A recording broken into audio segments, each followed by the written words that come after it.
సాక్షాత్తు శివుడే భూమి మీదకి వచ్చి శివతాండం చేసినట్టుగా బాలకృష్ణ విశ్వరూపాన్ని ఈ సినిమాలో చూడబోతున్నాం. అలాగే ఆది పినిశెట్టి గారి గ్రేట్ విలనిజాన్ని చూడబోతున్నాం. ఈ సినిమా అయితే బ్లాక్ బస్టర్ అవబోతుంది. ఎవ్రీ డైలాగ్ సౌండ్ కంట్రోల్లో పెట్టుకో. ఏ సౌండ్కు నవ్వుతానో ఏ సౌండ్కు నరుగుతానో తెలియదు నా కొరక, ఊహకు కూడా అందదు. మీ దేశానికి వస్తే దండిస్తారేమో, మా దేశానికి వస్తే ఖండిస్తాం. మీ భాషలో చెప్పాలంటే ఇది సర్జికల్ స్ట్రైక్. ఆది పినిశెట్టి 8 కంఠాలు తెగాల, రక్తం చిందాల. ఆది పినిశెట్టి సూపర్ డైలాగ్స్. మహాకుంభమేళ శివ శివ శివ శివ శివ శివ. ఆ బ్యాక్గ్రౌండ్ చూస్తే మైండ్ బ్లాక్ అయిపోతుంది. అఖండలో ఒక విశ్వరూపాన్ని చూసాము, ఇందులో ఒక 3 మెంబర్స్ విశ్వరూపాన్ని చూడబోతున్నాం. Balakrishna ultimate acting. ఈ వయసులో 60 years వయసులో కూడా బాలకృష్ణ గారు అద్భుతమైన పర్ఫార్మెన్స్తో, అద్భుతమైన ఫైట్స్తో కుమ్మేశారు. టీజర్ అయితే అల్టిమేట్, సాంగ్స్ అయితే మైండ్ బ్లోయింగ్. ఈ సినిమా నాకు తెలిసి ఇండియా చరిత్రలో ఒక విధ్వంసాన్ని సృష్టించబోతుంది. ఇది ఒక హైందత ధర్మానికి సంబంధించిన, పాకిస్తాన్కి మనకి సంబంధించిన కొన్ని హైలైట్ పాయింట్స్ తీసుకుని ఈ సినిమా తీయబడింది. నాకు తెలిసి బ్లాక్ బస్టర్ అయింది. మీ దేశానికి వస్తే ఖండిస్తారేమో, మా దేశానికి వస్తే, మా దైవాని జోలికి వస్తే ఖండిస్తామని ఆ డైలాగ్ సూపర్గా ఉన్నాయి. కొండల్లోకి వచ్చి తొండలు పట్టి నీకే ఉంటే దైవాన్ని క్షేత్రంగా మార్చే మాకెంత ఉండాలని ఆ డైలాగ్ కూడా అల్టిమేట్గా ఉన్నాయి. బట్ ఎన్ని డైలాగ్ చెప్పినా మనం బాలకృష్ణకి సాటి కాదు. బట్ ఆ డైలాగ్స్ వింటుంటే గూస్ బంప్స్ వస్తున్నాయి. ఇంతవరకు మనం సమరసింహారెడ్డి, నరసింహానాయుడు, సీమసింహం లాంటి సినిమాలోనే ఆ బ్లాక్ బస్టర్ డైలాగ్స్ చూసాము. ఇప్పుడు ఈ సినిమాలో ఆ డైలాగ్స్ చూడబోతున్నాం. Super brother. ఇంకేమైనా డౌట్స్? బాలకృష్ణ గారి గురించి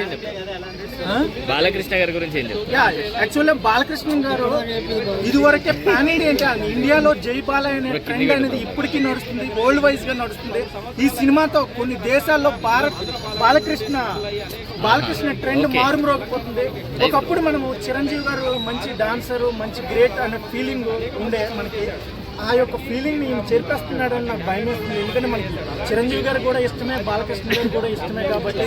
so that's why. But Chiranjeevi గారిని డామినేట్ చేసే స్థితిలోకి వెళ్ళిపోయారని నాకు, ఎందుకంటే యాజ్ ఎ బాలకృష్ణ ఫ్యాన్ గా మనకి చిరంజీవి గారి మీద ఎక్కువ కాంపిటీషన్ ఉండే. అది ఈయన కొల్లగొట్టేస్తుందేమని భయం వేస్తుంది. ఏదైనా విష్ ఆల్ ది బెస్ట్. ఎందుకంటే ఈయన టాలీవుడ్ యాక్టర్ కాబట్టి, మన యాక్టర్ అందరి సినిమాలు బ్లాక్ బస్టర్ అవ్వాలి. Super bro.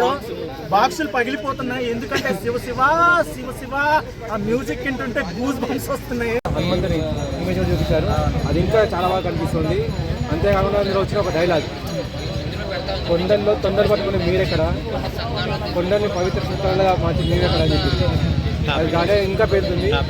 Cinema release అయ్యేటానికి dialogue ప్రతి ఒక్క నోటి మీద ఉంటుంది. చాలా బాగా వచ్చిందండి. ట్రైలర్ అయితే సూపర్ ఉంది. ఖచ్చితంగా ఉంటుందండి. ఆల్రెడీ మనకు టీజర్ 2 అని తెలిసిపోయినది, ఇద్దరు ఉన్నారని చెప్పింది. దీంట్లో పెద్దగా మాత్రం చూపించారు. డబుల్ యాక్షన్ అయితే ఖచ్చితంగా ఉంది. ఇంకా మనకు హిమాలయం చూపిస్తున్నారు, అటు ఆర్మీని కూడా చూపిస్తున్నారు. ఇప్పుడు ఈ టీజర్ తోటి మనకు హనుమంతుడి ఫిలిమ్స్ కూడా కనిపిస్తుంది. అంటే ఇంకా స్పెషాలిటీ అని చెప్పి ఏదో కొత్తగా చూపిస్తున్నారు. అయితే క్లియర్ అర్థమవుతుంది. అది నేను గత ఇంటర్వ్యూలో నేను చెప్పానండి, డబుల్ రికార్డులు రావడం గ్యారంటీ అని చెప్పి. అయితే మినిమం అన్నట్టు డబుల్ రికార్డు.